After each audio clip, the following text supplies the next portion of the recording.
반갑습니다. 파크 시스템스 주주 여러분들, 저는 대업의 반도체 멘토 류민입니다. 파크 시스템스는 일단 원자 현미경을 통해서 수출 비중이 굉장히 높은 업체입니다.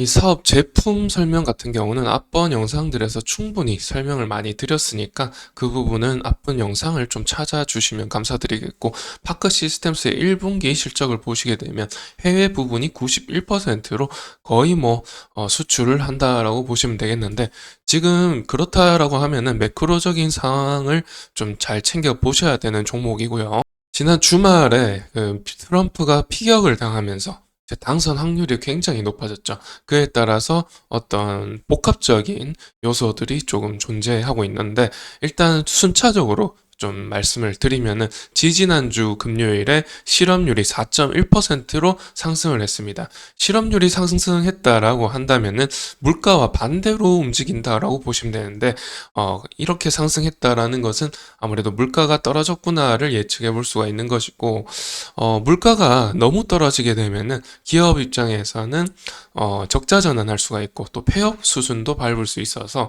폐업을 밟게 되면 실업자 수가 폭증을 하죠.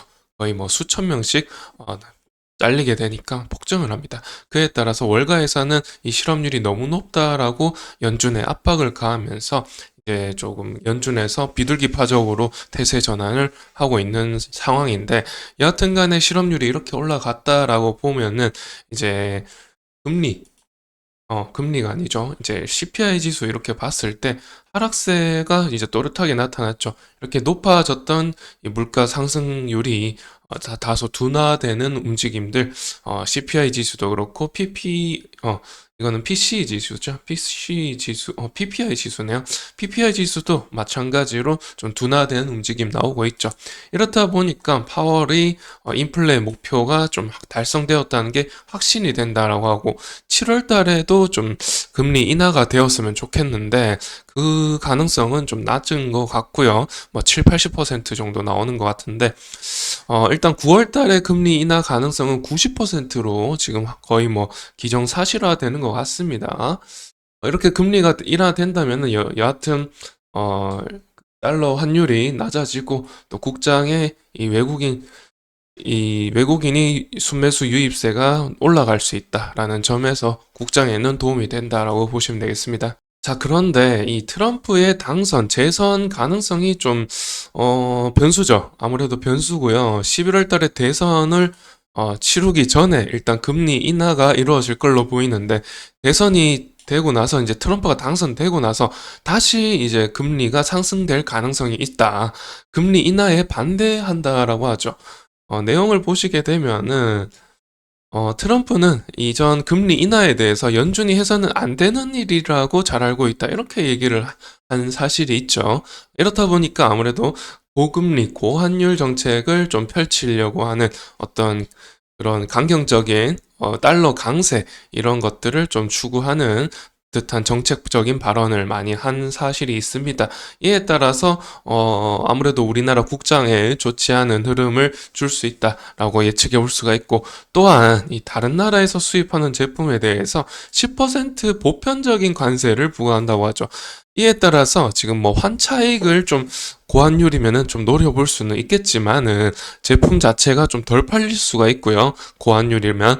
그리고 여하튼 간에 지금 관세까지 부과를 하다 보니까 원자 현미경, 세계적인 수준의 기술력이긴 합니다만 얼마나 많이 팔릴지, 많이 팔린다면 한 차익을 노려볼 수 있죠.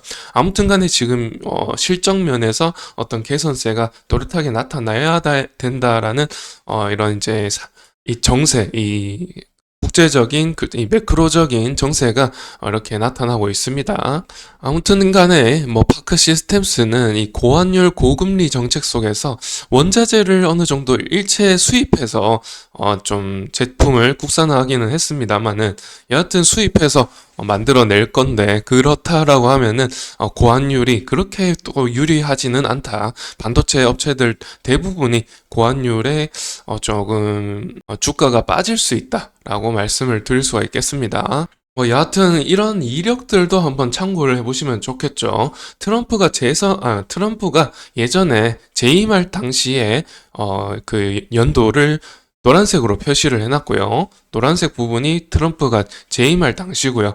그리고 주황색 선이 코스피 지수입니다. 그리고 파란 선이 세미컨덕터 ETF 지수고요. 반도체 지수, 기본적으로 미국 지수다 보니까 아무래도 우상향하고 있고, 트럼프가 그렇게 뭐 첨단 산업을 기피하지는 않습니다. 첨단 산업, 뭐 바이든이랑 마찬가지로 이제 교집합 속에 있는 어떤 이 산업이다 보시면 되겠고, 그래서 이제 반도체 업종 자체는 올라가는데, 코스피를 보시다시피 트럼프가 당선되고 나서 바닥은 아니죠. 하여튼 간에 좀 꺾이는 움직임이 나왔었고, 거의 이제 임기 막바지에 바이든이 당선될 되기가 유력해질 때 코스피가 크게 올라갔다라고 보시면 되겠는데, 이런 상황을 이제 유추해 봤을 때 아무래도 트럼프가 재선이 된다라고 하면은 우리 국장에 별로 좋지 않은 흐름을 줄 수가 있다라는 것을 이제 또 한번 이제 증거를 되는 상황이죠. 자, 이런 상황이다 보니 아무래도 지금 매크로적으로는 지금 금리 인하 가능성도 있고, 고금리 고환율 정책 가능성도 있기 때문에 지금 뭔가 복합적이죠. 복합적이라서 정말 이 주가 판단을 하기가 좀 오리무중인 상태입니다. 최근에 뭐 금리 인하 가능성 때문에 외국인 유입세가 이제 환율 하락을 바라보고 한 차익을 위해서 좀 들어오는 유입세가 있었습니다. 지난주만 해도 이 코스피가 2880을 찍었었죠. 그런데 다시금 뭐 2860 이하로 떨어지고 있는 형상인데, 이게 외국인 유입세가 빠져나가고 있죠. 아무래도 트럼프가 재선될 것이다, 이런 인식 속에서 아무래도 좀 코스닥이 좀 빠지고 있고, 외국인 유입세가 좀 빠지는 상황이긴 합니다. 그렇다 보니까 이제 수출이 많은 업종인 이 파크 시스템스 같은 경우 주가를 보면은, 보시다시피 여기서 피크아웃 하고 나서 이제 반납을 했죠. 아무래도 지금 너무 선반영이 빨리 되었죠. 보통 반도체 업종들이 2024년에 이 반영이 되기 시작했다, 연초부터 반영되기 시작했다라면은 파크 시스템스는 23년 중반부터 이 반영이 돼서 굉장히 빠른 반영으로 크게 올라갔습니다. 그런데 매출액은 1,400억이죠. 그래서 지금 뭔가 너무 빨리 반영이 되었고, 그 반영 부분이 빠르게 소화되었다라고 보시면 되겠고, 그 이후로 피크아웃 되고 나서 이후로 이제 헤드앤숄더 나왔었죠. 헤드앤숄더 맞고 다시금 전저점까지 쌍바닥을 찍었습니다. 쌍바닥 찍고 뭐 기술적인 반등이 이루어졌었죠. 그런데 그 전고점이죠. 전고점 내에 이제 저항을 맞고 다시 내려가는 모양인데, 하여튼 이제 파크 시스템스 같은 경우는 HBM 관련해서 또 이제 DDR5 첨단 공정 관련해서 2나노, 3나노 공정이죠. 2나노, 3나노 공정에서 그 원자 현미경을 통해서 노광 공정에서 했던 결함을 발견하든지 뭐 이런 쪽으로 사용이 될 텐데, 그렇다고 하면은 굉장히 지금 뭔가 선반영이 많이 되었었고 빨리 되었었기 때문에 이렇게 조금 저항을 맞고 다시 내려가는 모습이 나온다라고 저는 분석하고 있고요. 여하튼 HBM 관련해서는 이제 3분기, 4분기 본격적으로 4분기부터 이제 좀 캐파 증설이라든지 투자가 이루어질 거라 보고 있기 때문에, 여하튼 이제는 반영이 될 수 있죠. 이제는 여기서 24년, 이게 몇 월이죠? 이게 4월 달인데, 4월이면 이제 충분히 반영되기 시작할 무렵이죠.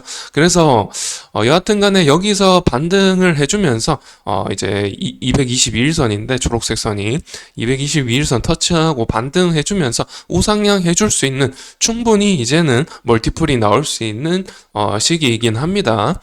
이제는 반영이 될 수 있고, 그런데 여기서 문제점은 트럼프가 재선될 위기가 좀 우리한테는 위기입니다. 사실 트럼프가 재선되면은 아무래도 아까 보셨다시피 코스피 코스닥 빠지면서 이제 전체적으로 종목들이 빠지는, 그러나 반도체 업종들은 다시 세미컨덕터 ETF를 보셨듯이 반도체 업종들은 조금 올라갈 수 있기 때문에, 그런 이제 일장일단의 상황인데 금리 인하가 되었다가 다시 금리 인상이 될 가능성도 있고 반도체는 코스피가 빠지더라도 코스닥이 빠지더라도 외국인 유입세가 빠지더라도 반도체 쪽은 HBM 쪽은 좀 올라갈 수 있지 않을까 이런 약간 일장일단, 이장이단일까요? 뭐 여하튼 그런 상황이기 때문에 오리무중 속에서 예측하기 힘들지만은 상승할 가능성이 HBM 관련이라서 좀 있지 않나 생각이 들어서 말씀을 드리는 거고 그런 부분들 잘